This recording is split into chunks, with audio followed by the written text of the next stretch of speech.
branches to decide. Now, there's been no lawsuits filed yet against the Trump administration, but at least, if history is any indication, this is something that's not likely to be resolved by the courts. Let's talk about the War Powers Resolution. This was passed in 1973 in the wake of the Vietnam War, as Congress was seeking to take back some authority that had been used by the president. It requires the president to notify Congress within 48 hours of a deploying U.S. forces.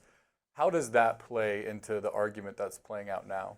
We've seen some Democrats raise concerns in addition to saying they didn't authorize these strikes. They also say, compliant with the War Powers Resolution, that they weren't notified in time in accordance with those statutory principles. Now, the Trump administration rejects that. This came up at that Pentagon press conference on Sunday. Defense Secretary Pete Hegseth was directly asked about this, and he insisted that the administration had complied with its notification obligations under those war powers laws. Now, he also said that congressional leaders, everyone was briefed directly afterwards, directly after those strikes as the planes were headed back to the states. And that's why you're seeing some of these Democrats raise complaints, and they say they weren't given a heads up ahead of time. What legal avenues would anyone that wanted to challenge these actions by the Trump administration have? It seems like it'd be pretty difficult to get anything through a Republican-controlled Congress. I guess they could try to impeach him, but again, you have the same issue there. What are the avenues that challengers could try to take? In terms of the political branches, there does seem to be two pathways ahead of them, and you're seeing both of those play out this week. The first is a War Powers Resolution. There are efforts in both the Senate and the House right now, as you were alluding to at the top, to try to pass these resolutions that would prevent the president from making any more strikes against Iran without explicit congressional authorization.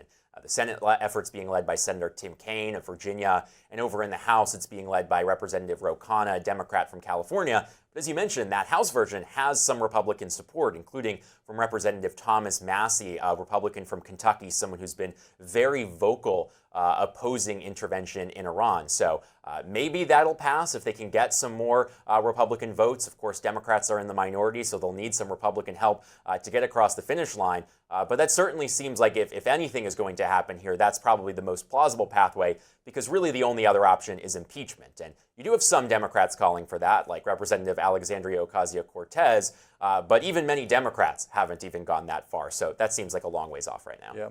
Yeah. You also wrote about the January 6th protesters. Two of the protesters that faced charges and were eventually pardoned by President Trump joined in this lawsuit that would push to install a plaque that honors law enforcement who defended the Capitol. Who are these two pardoned defendants? And they actually want this monument to be erected up. So they're basically saying, I don't know, thank you for protecting against us. Well, not the one that is currently been made and this lawsuit seeks to get to be hung up, because these two defendants, Brian Mock and Cindy Lou Young, who, as you mentioned, were pardoned by the president, they're essentially saying that if this plaque is going up, it's not telling their side of the story. They're calling it one-sided and saying that if maybe a plaque should go up, but it should get in what they believe is their side of the story. So they're bringing up, of course, the fact that Ashley Babbitt, who was shot and killed, one of those rioters in the Capitol near the House chamber at the time, they're saying she should be remembered if any sort of plaque is going up. So really trying to formally intervene and get involved in this lawsuit that was filed by police officers that seeks to get Congress to actually put this plaque up. So still no word if the judge is going to allow these defendants to get involved in the case, but they certainly want to, in their words, tell their side of the story. That's going to be a long and strangely worded plaque if they have to do that for both sides. I want to ask about another story you've been covering. That is of Kilmar Abrego Garcia. He's back in court today, I believe. He appears in a Nashville courtroom. The Trump administration has been fighting to keep him detained. Could we see him released, and what's the latest on that? It seems that the magistrate judge who is overseeing his criminal case right now, she has signaled that she is prepared to issue a release order for Abrego Garcia following this hearing that's set to take place later today in Nashville. She issued a ruling the other day saying that the government can't justify detaining him based on these criminal charges that accuse him of smuggling migrants on dozens of trips across the country.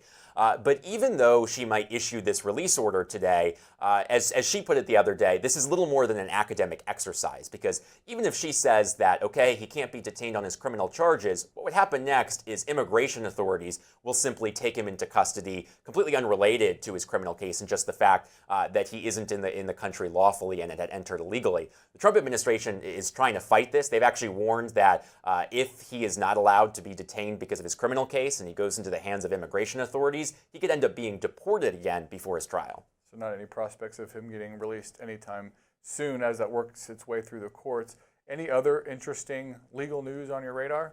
Well, Drew, we're headed now into the final few days of Supreme Court decision season. We're expecting more opinions tomorrow. The Supreme Court has 10 cases remaining. We're in the home stretch now. But of those 10 cases, there are quite a few that are big cases. We've got a big case on birthright citizenship, another case on LGBTQ books in schools, a big redistricting case.